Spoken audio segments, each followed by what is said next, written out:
आपलं शरीर रिसेट होण्यासाठी म्हणजेच त्याला पूर्ण आराम मिळण्यासाठी झोप ही अत्यंत महत्त्वाची असते. यासाठी 7 ते 8 तासांची झोप ही गरजेची आहे. पण 7 ते 8 तास झोपूनही अनेकांना सकाळी उठल्यावरती फ्रेश वाटत नाही. आळस, थकवा, अंग जड होणं किंवा उठूच नये असं वाटत असेल तर हा केवळ आळस नसून शरीरातील गंभीर समस्या दर्शवत आहे. यामागे नेमकी काय कारणं असू शकतात? चला जाणून घेऊयात. स्लीप ॲपनिया, झोपेत श्वासोश्वासात अडथळा येणं, घोरणं किंवा झोपेत श्वास काही सेकंदासाठी थांबणं. यामुळे मेंदूला पुरेसा ऑक्सिजन मिळत नाही आणि झोप वारंवार तुटते.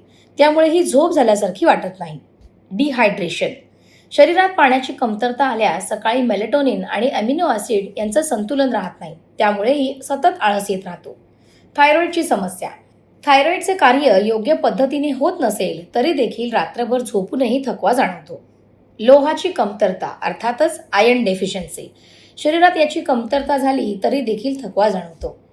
मानसिक ताण आणि चिंता, सततची चिंता आणि तणाव यामुळे देखील झोप शांत लागत नाही. त्यामुळे सकाळी उठल्यावरती मरगळ असल्यासारखे जाणवतं. त्यामुळे सकाळी उठल्यावरती फ्रेश वाटत नाही, काहीही करण्याची इच्छाही होत नाही.